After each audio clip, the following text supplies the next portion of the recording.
Emmanuel Macron est à Marseille aujourd'hui, vous l'avez vu, au lendemain d'une opération baptisée Place Nette XXL contre le trafic de drogue dans la ville, dans la cité phocéenne. Mais est-ce suffisant et cela va-t-il suffire? Eh bien, c'est la question qu'on vous pose sur le site du Figaro.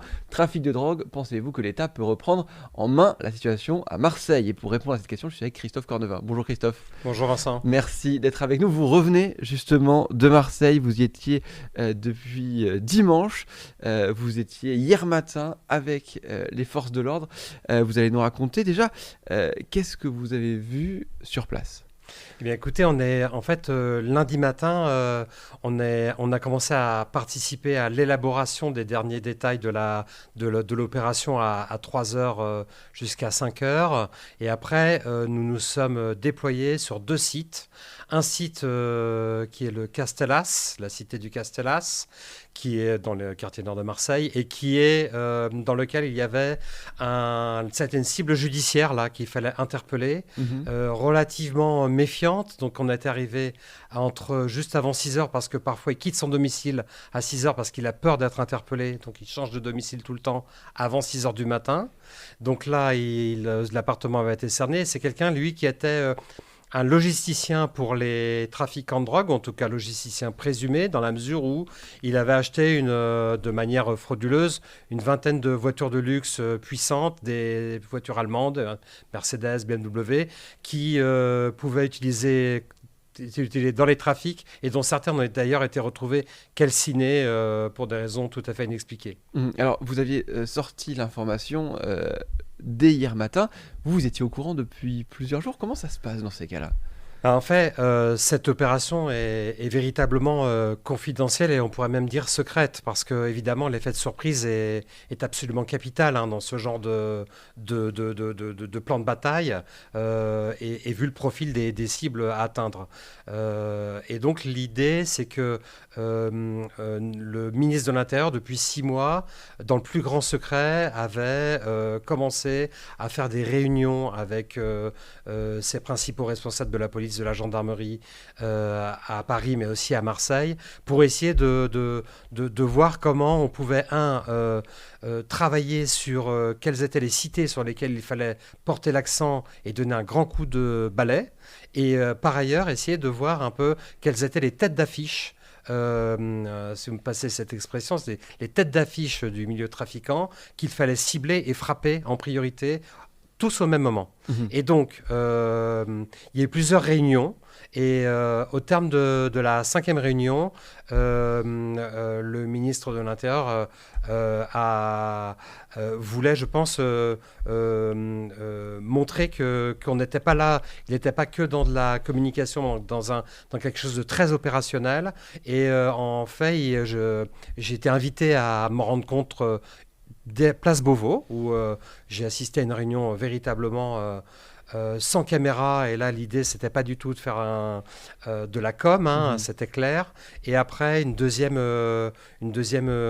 brief avec le préfet de police pour expliquer un peu quelle était l'économie générale de ces manœuvres, parce que c'est quand même tout à fait exceptionnel. C'est certainement la plus grosse opération qu'ait jamais connue Marseille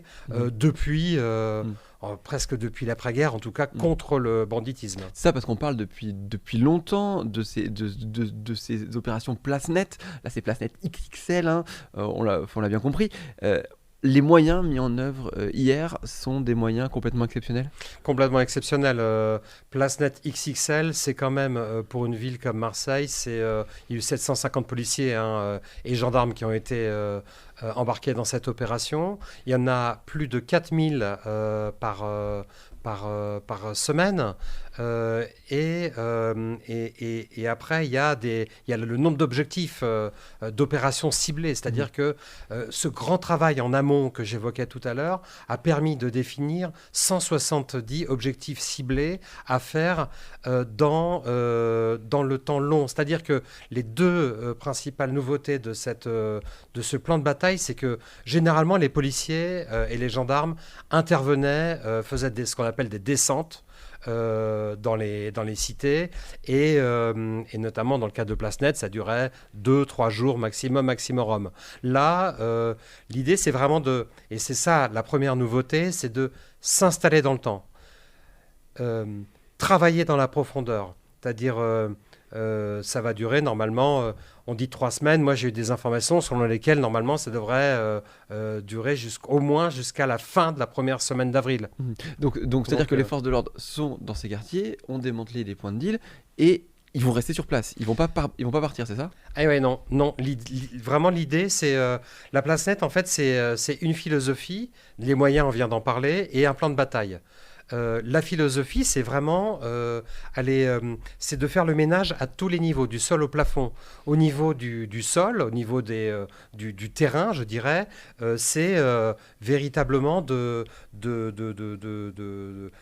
faire des contrôles sur les trafiquants, les petits dealers, retrouver leur cash avec les chiens stupes, avec les visites de caves, avec les visites d'appartements. Moi, je me suis retrouvé hier matin à la Castellane, à monter dans des appartements avec des chiens stupes, qui à chaque fois, on dit marquer une pièce ou marquer une porte qui était systématiquement ouverte et derrière laquelle on retrouvait du stup, et que ce soit du hashish, de la cocaïne ou des drogues de synthèse. Et en tout cas, ce qui était vraiment intéressant, c'est qu'il y a une espèce de travail méthodique qui est mené, cage d'escalier par cage d'escalier, cave par cave. Ça va même jusqu'aux voitures, c'est-à-dire qu'ils font le chien fait tous les parkings. Alors l'endroit est complètement sécurisé par des unités de force mobile qui ont des flashballs, voire des armes automatiques au cas où ils seraient pris pour cible. Donc on est vraiment dans quelque chose d'assez tendu, parce que juste avant qu'on arrive d'ailleurs, il y avait encore ce qu'on appelle des choufs, c'est-à-dire des guetteurs qui bloquaient les accès et qui étaient en cagoule, prêts avec des lunettes de soleil pour qu'on ne les reconnaisse pas, et qui, de manière tout à fait ostentatoire, disent que c'est leur territoire. Et au moment évidemment où les forces de l'ordre rentrent, ça peut devenir relativement mouvementé. Et l'idée, c'est que les forces de l'ordre, après, nettoient donc tout ce qu'il y a au niveau dans le périmètre investi. Donc la Castellane, c'est juste un des porte-avions de la drogue dans la cité phocéenne. Donc les caves, les appartements, tout ça, on en a parlé. Et puis même les voitures, c'est-à-dire que dans les parkings, si le chien ou si tout d'un coup il y a un indice ou une info sur de la drogue dans une voiture, les policiers avec des pieds de biche ouvrent les portes des voitures et après inspectent les voitures. Et moi j'ai vu plusieurs voitures ainsi se faire visiter de manière un peu étrange et méthodique hier. Ça c'est le sol. Et le plafond après, et c'est la seconde nouveauté je pense de cette opération, c'est que jusqu'à maintenant, quand les policiers tombaient sur des voyous, ils les interpellaient, ils les plaçaient en garde à vue, et puis ils essayaient pendant l'audition de récupérer des éléments, etc.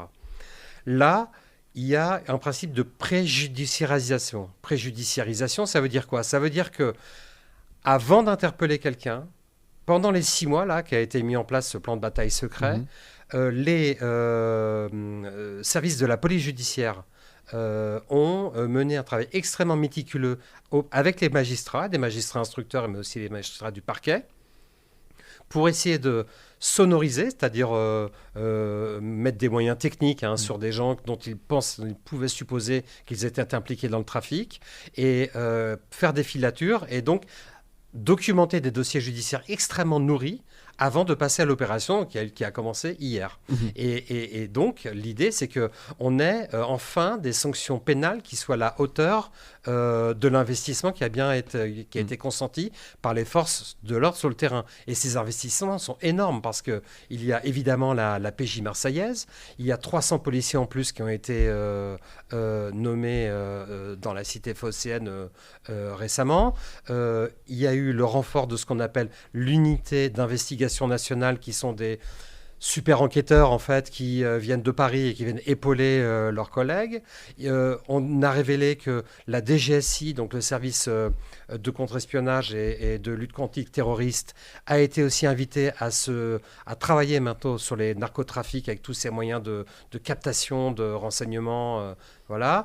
Et donc cet énorme effort doit être évidemment sanctionné.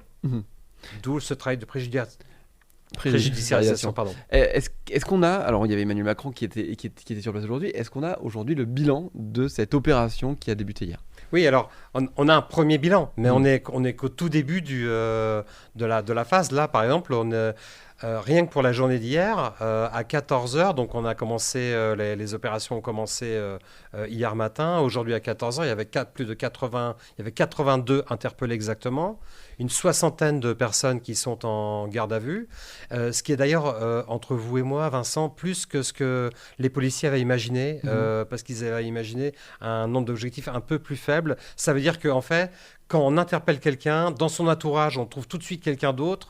Ça peut aller très vite, finalement. Et ça peut aller très très vite. Et l'idée, c'est véritablement de, comme disait un haut responsable, c'est de tuer cette pieuvre. De tuer cette pieuvre, alors en lui coupant les pattes, ça c'est ce que disait Darmanin, mais aussi en lui tapant sur la tête. Et donc, en interpellant les gros barons, mais aussi les petits qui seraient peut-être appelés à leur succéder. Vraiment, l'idée, c'est d'assécher l'écosystème et de rester sur place pour que les consommateurs comprennent que ce n'est plus la peine de venir. Alors, la question du jour, trafic de drogue, pensez-vous que l'État peut reprendre en main la situation à Marseille? On se pose cette question parce que c'est pas la première fois tout de même qu'il y a des opérations dites d'ampleur. Là, on a compris que c'est quelque chose de complètement exceptionnel, mais ce n'est pas la première fois. On a quand même parfois l'impression que c'est un peu un tonneau de Danaïde. On règle un problème, mais il y en a un autre qui se met en place. Qu'est-ce qu'on peut en penser? Effectivement, non, mais l'objectif, évidemment, c'est de faire le minage avant les Jeux Olympiques. De toute façon, les autorités ne s'en cachent pas. Donc, il y a quand même ce côté affichage, ce côté de faire en sorte que Marseille redevienne une ville fréquentable, même si elle n'est pas infréquentable, mais faire en sorte que cette ville soit un peu soit pacifiée, en tout cas sur le front de la criminalité, avant que la flamme olympique arrive dans le Vieux-Port en mai.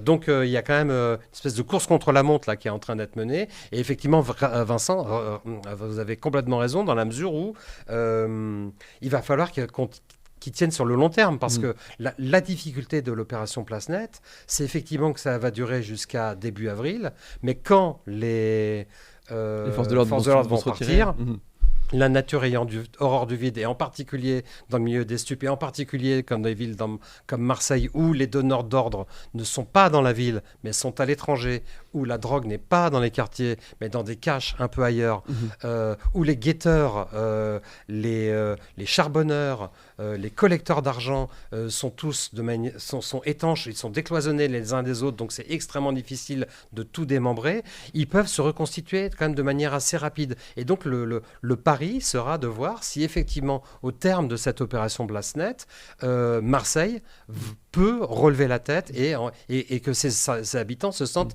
libérés de l'emprise des voyous, parce que jusqu'à maintenant, ils sont fouillés matin et soir en rentrant chez eux, et je crois qu'il y a un immense ras-le-bol dans la ville. Moi, je l'ai ressenti encore hier.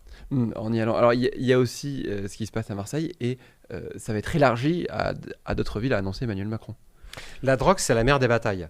C'est la mère nourricière de tout le crime. C'est par là qu'on récupère de l'argent pour réinvestir dans des marchés frauduleux. C'est parce qu'il y a de la drogue qu'il y a une forte circulation des armes, notamment des armes de guerre dans le pays. C'est parce que, évidemment, il y a la drogue, qu'il y a d'énormes problèmes de santé publique, de nuisances dans les quartiers. C'est véritablement un problème, mais absolument majeur. Le problème numéro pour le gouvernement actuellement. Donc l'idée, c'est évidemment, c'est pas que Marseille la drogue.